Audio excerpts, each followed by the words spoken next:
Hello everyone, hi my name is Aliza Iqbal, MBBS second professional student. So बहुत सारे students के messages आ रहे हैं कि कहाँ से स्टार्ट करें, प्लान बनाना नहीं आ रहा है, स्टार्ट कहाँ से करें, सिलेबस इतना ज़्यादा वास्ट लग रहा है, प्लानिंग नहीं हो पा रही है किसी भी चीज़ की, बस रैंडमली पढ़ते जा रहे हैं चीज़ों को। तो आज मैं आपको इस वीडियो में एक सेट टारगेट दूंगी जो कि आपको कंप्लीट करना है विद इन अ मंथ। मैं आपको आज जुलाई एंड अगस्त का टारगेट दूंगी and by the end of August आपके ये लिस्ट ऑफ चैप्टर्स कंप्लीट हो जाएंगे। तो एक मोटा प्लान बताऊंगी जिसको आप सेट कर लें अपने माइंड में और उसी के अकॉर्डिंग अपना प्लान बनाएं एंड उसी के अकॉर्डिंग अपनी पढ़ाई करें। जिसके अगर आपके पास, मैंने ये देखा है कि अगर आपके पास कोई एक टारगेट होता है जो अचीव करना होता है तो आपकी ज़्यादा अच्छे से पढ़ाई हो जाती है। तो आपको वही आज टारगेट दूंगी जिसको आप फॉलो करेंगे और बहुत अच्छा परफॉर्म कर पाएंगे और आप बहुत प्रोडक्टिव फील करेंगे। और जैसे मैंने आपको प्रीवियस वीडियोज़ में बताया था कि प्लान कैसे बनाते हैं, प्लान एक दिन पहले बनाते हैं रात के, जैसे आपको कल का प्लान बनाना है तो आज आप रात के प्लान बनाएंगे और लिस्ट ऑफ टॉपिक्स डिसाइड करेंगे कौन कौन सी चीज़ें आपको करनी है। So in this video I will be telling you guys about the whole July and August planning. So let's begin.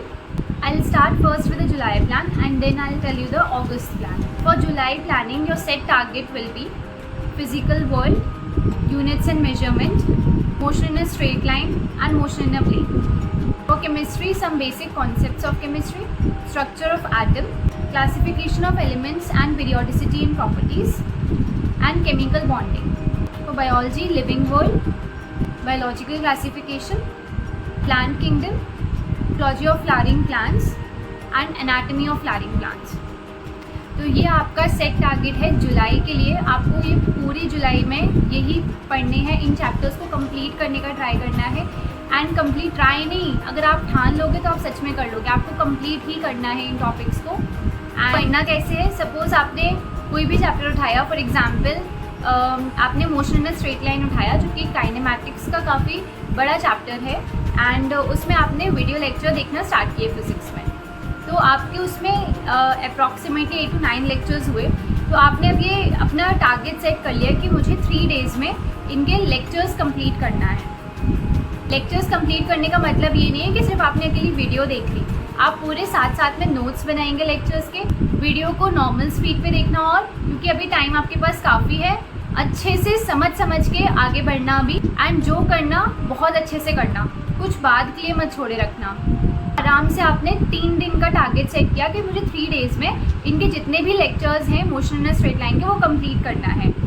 तो आपने इसके प्रॉपर नोट्स बना के कंप्लीट करें। उसके बाद अब बात आती है क्वेश्चन प्रैक्टिस की। तो आपको नेक्स्ट 3 डेज़ में अब आपको क्वेश्चन प्रैक्टिस करना है इस चैप्टर से। इन 3 डेज़ आप अपने क्वेश्चन प्रैक्टिस के लिए रखिए। सारे PYQs और जितने भी क्वेश्चन हैं आप जहाँ से भी सॉल्व कर रहे हो, DPP से, कोचिंग से या किसी भी मॉड्यूल से सॉल्व कर रहे हैं, लेकिन PYQ ज़रूर सॉल्व करिएगा, वो बहुत इंपॉर्टेंट हो जाता है। आप फिर 2 दिन ऐसा रखिए कि 2 दिन आप पूरे क्वेश्चन सॉल्व करें। एटलीस्ट 150 to 200 क्वेश्चन आप हर चैप्टर के ज़रूर सॉल्व करें। एंड आप 6th डे, जो आपके 3 डेज़ तो आपने लेक्चर्स देखे एंड 3 डेज़ आपके अब क्वेश्चन प्रैक्टिस किए, तो 2 दिन आपने अच्छे से क्वेश्चन प्रैक्टिस करें। एंड जो 3rd डे होगा आपके क्वेश्चन प्रैक्टिस का, उसमें आप पूरा रिविजन करें अच्छे से, शुरू से लेके एंड तक पूरा वाला चैप्टर, जिससे कोई डाउट ना रह जाए उस चैप्टर में। Coming on to the chemistry, chemistry में भी सेम फॉलो होगा क्योंकि फिजिकल केमिस्ट्री है। As I already told you that physical chemistry is just like physics. तो सबसे पहले आपको वीडियो लेक्चर्स देखने हैं। वीडियो लेक्चर्स का सेट करना है कि आपको इतने दिन के अंदर वीडियो लेक्चर्स आपको पूरे कंप्लीट करने हैं। और फिर वीडियो लेक्चर्स कंप्लीट करने का मतलब आपको नोट्स बना के साथ साथ में उनको अच्छे से थरली याद होना चाहिए आपको सारे वीडियो नेक्स्ट 2 डेज़ में आप उसके अच्छे से क्वेश्चन प्रैक्टिस करें। एंड जो 6th डे हो उसमें आप अपना पूरा रिवाइज करें चैप्टर को। Now coming on to the biology, आप नोट्स मत बनाइएगा बायोलॉजी के। आप जो भी वीडियो लेक्चर देखें उसमें आपको जो भी इम्पॉर्टेंट लगे वो आप अपनी NCERT बुक में ही लिख लें साइड में, क्योंकि NCERT बुक ही पूरी इंपॉर्टेंट है।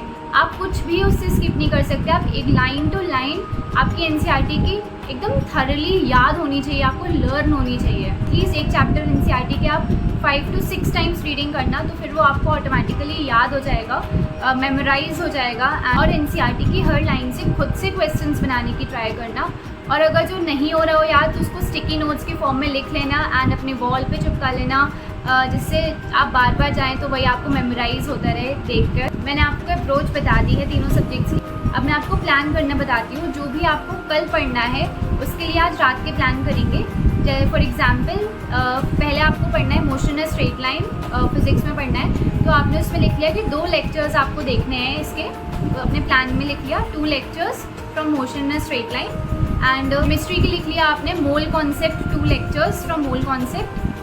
एंड बायोलॉजी में लिख लिया आपने लिविंग वर्ल्ड। तो ये आपका कल के लिए प्लान सेट हो गया। अब आपको परेशान नहीं होना पड़ेगा। सुबह उठ के आपके पास ऑलरेडी प्लान होगा आपके माइंड में कि हाँ मुझे ये गोल कंप्लीट करना है, आज का टारगेट जो आपको दिया है वो आपको कंप्लीट करना है। तो ये बहुत ज़्यादा हेल्पफुल होता है एंड इससे आप बहुत ज़्यादा प्रोडक्टिव भी रहते हो। एंड और ये नहीं कि अकेला कि 2 लेक्चर्स लिखे हैं फिजिक्स के, सिर्फ लेक्चर्स देके ख़त्म, ऐसे नहीं। पूरे नोट्स बनाना है, साथ में समझ के पढ़ना है। नोट्स बनाना है, जहाँ पे टीचर क्वेश्चन सॉल्व करवाए तो वीडियो को पॉज करना है और फिर से क्वेश्चन पहले खुद से सॉल्व करके देखना है, उसके बाद वीडियो ऑन करके देखना है। एंड पढ़ना है, नोट्स को याद करना है। अगर याद नहीं हो रहे हैं फॉर्मूलाज वगैरह तो फॉर्मूला शीट बनानी है, फॉर्मूला शीट बना के याद करना है। मतलब आपको ये जो 2 लेक्चर्स लिखे हैं तो आपको बहुत अच्छे से ये 2 लेक्चर्स आपको करना है। एंड डेली का काम डेली, ये मत करना जो भी प्लान बनाना उसको पूरा कंप्लीट करके ही सोना, डिले मत करना बिल्कुल। ये मत सोचना कि चलो कल कर लेंगे, थोड़ा सा ही तो बचा है, ऐसे मत करना। कल कभी नहीं आता है।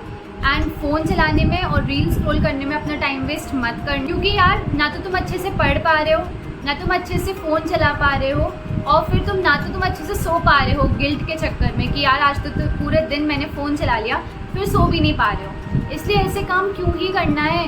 और अभी आपके पास चांस है, पूरा आपके पास 1 साल है, इसलिए अभी सिर्फ एक चीज़ कर लो, अच्छे से पढ़ाई कर लो। थोड़ा सा अभी पेन ले लो, लेकिन जब वो नाम के आगे डॉक्टर लगेगा ना तो सब कुछ वर्थ इट हो जाएगा। एंड भी सिर्फ फोकस करो अपनी पढ़ाई पर, और जो टारगेट आप सेट कर रहे हो रोज़ की प्लानिंग करके, वो आप प्लीज़ अकम्प्लिश करो और रोज़ उसे अचीव करो। Now revision is very important. एक दिन प्लान में आपको वो चैप्टर्स भी डालने हैं जो आप ऑलरेडी पढ़ चुके हो। अगर आप रिवाइज़ नहीं करोगे तो सब पीछे का भूलते जाओगे और सब वेस्ट हो जाएगा आपका इतना पढ़ना। इसलिए टाइम टू टाइम आपको रिविजन भी करना है। एक दिन बना लो ऐसा, लाइक आप संडे बना लो ऐसा कि आप उसमें कुछ भी नहीं पढ़ो, नया नहीं पढ़ो, कुछ भी आप पढ़ो तो ऑब्वियसली पढ़ना तो पड़ेगा ही, अब कोई चांस नहीं है आपके पास। पढ़ो लेकिन कुछ नया मत पढ़ो, जो ऑलरेडी पढ़ चुके हो उसको सिर्फ रिवाइज़ करो संडे को। एंड अब रिविज़न कैसे करना है, सबसे पहले आप अपने नोट्स पढ़ेंगे अच्छे से थॉरली, एकदम नोट्स याद होना चाहिए आपको। फॉर्मूला शीट अगर बनाइए तो वो भी अच्छे से याद होना चाहिए। देन क्वेश्चंस प्रैक्टिस करना है।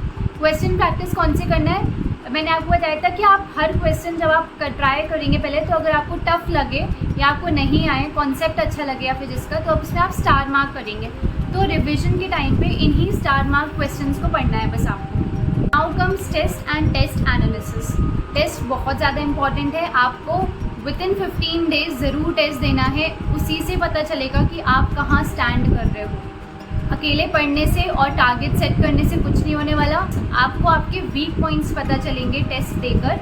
और अकेला टेस्ट ही नहीं, उसकी फिर बाद में एनालिसिस भी करना है कि कौन कौन से क्वेश्चंस आपके रॉन्ग हुए हैं और क्यों रॉन्ग हुए हैं।